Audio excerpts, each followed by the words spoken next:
Hey guys, how are we?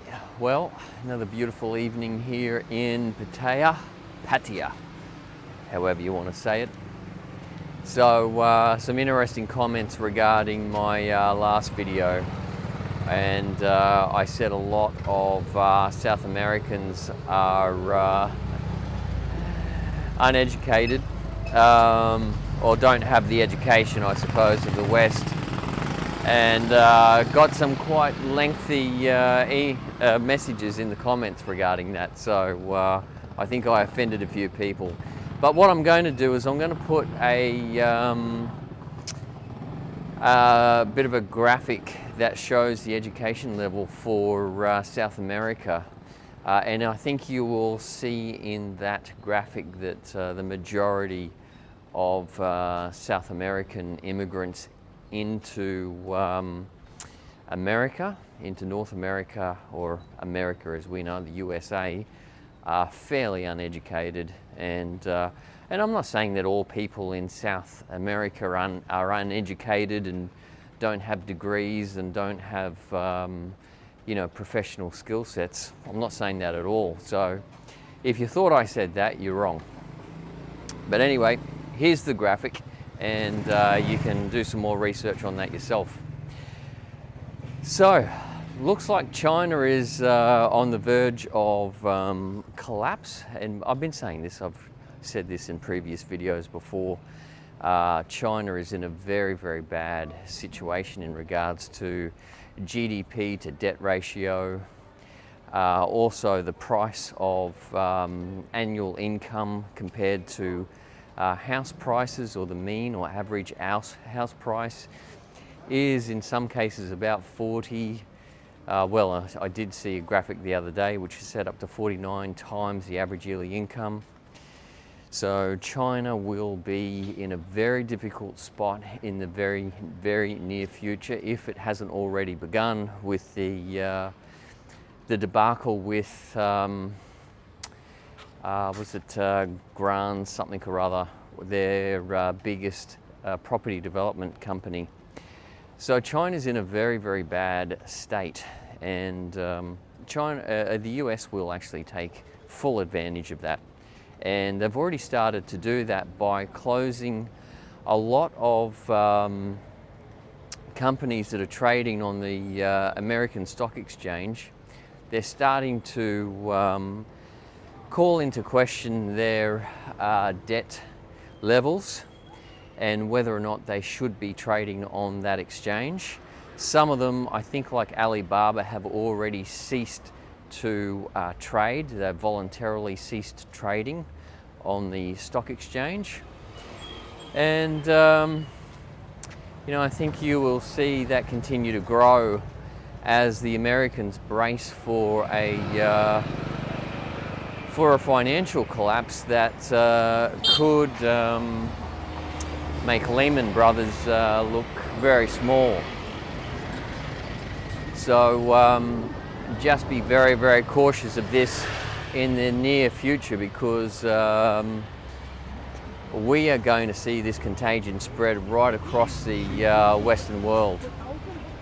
And not only the West, but also developing economies. And as I said to you before in a previous video, the ones to watch is actually the developing economies, because they're more susceptible to the debt ratios than any other economy, and so their populace is actually far more susceptible.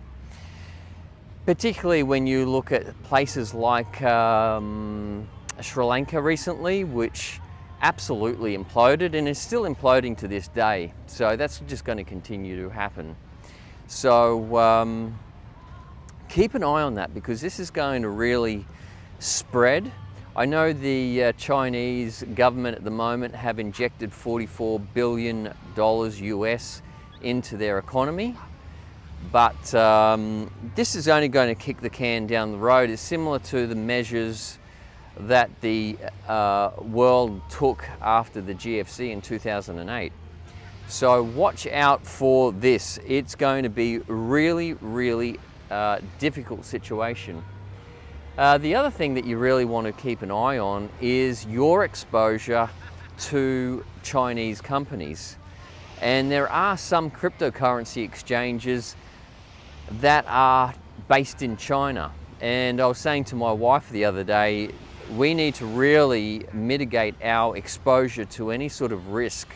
And one of the exchanges that we use is exposed to that risk. So I would sort of hazard that warning to you and just say, hey, you need to be very, very cautious of your exposure to Chinese companies at the moment, particularly as they suffer liquidity problems.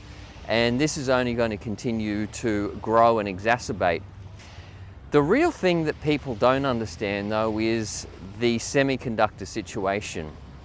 When you look at the situation with Taiwan in the scope or within the lens of semiconductors, you understand why America is doing what it's doing.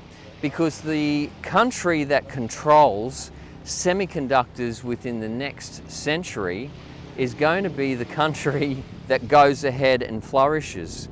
Countries that don't have access to semiconductors, absolutely going to struggle. And the US knows this full well and is, going at breakneck speed at the moment, trying to get semiconductor manufacturing and production up and running. Very, very important. So keep an eye on Taiwan. This situation with Taiwan is not only about the one China policy.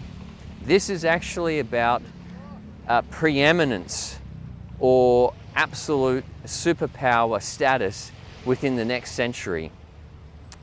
Making and producing semiconductors is very difficult, so it takes a long while to actually leverage up to actually get to that point where you can produce at a grand scale.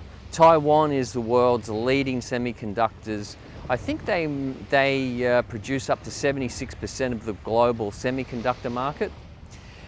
When you consider that, it is an absolute jewel in the world at this point in time, because sophisticated manufacturing like computers, motor vehicles, planes, all these things require semiconductors.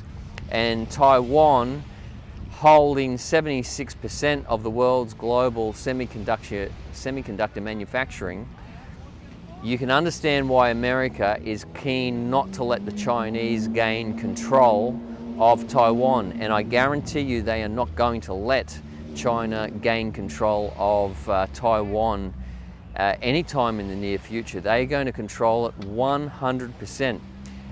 So when you see that, you understand why Nancy Pelosi took her trip to Taiwan recently. That's really just to edge up the game, really stir the pot, but it also signifies to China, you know what, you might want to have one kingdom under heaven by 2025, but you're not going to get it, not without a fight.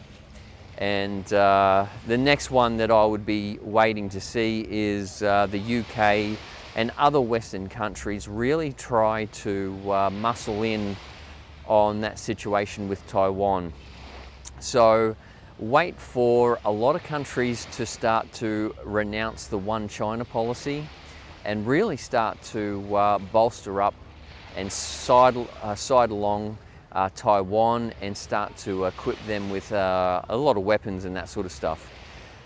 Taiwan is really going to be the flashpoint. As I said yesterday, Ukraine is in a difficult situation. It's pretty much gone. I mean, I think militarily, and there was a big event that happened this morning, and that was one of Vladimir Putin's key advisors' daughters was killed in an assassination attempt of Vladimir Putin's key advisor. So rather than getting the key advisor, they got his daughter after she attended an arts festival or something like that. But this guy apparently was the architect, or being named as the architect, of the invasion with Ukraine. And so you can expect major retribution from the Kremlin following that attack. This will not go unanswered. So it's only going to increase and escalate. So keep an eye on that. It's going to be very, very interesting times, and certainly not easy to do. So just as I said, keep an eye on your exposure to Chinese companies. Try and keep an eye on your exposure to the financial system, and just keep an eye on where things are going in the equities market, because things will continue to get more and more difficult as the year goes by. I'm half expecting there to be some sort of black swan event between September and October. And what I mean by that is some sort of trigger to start a broader conflict, and absolutely believe that. So just keep that in mind, because this is not going to get better anytime soon. In actual fact, this is ramping up, and I've just given you a bit of an understanding of one of the key issues at stake here, and that is semiconductor manufacturing.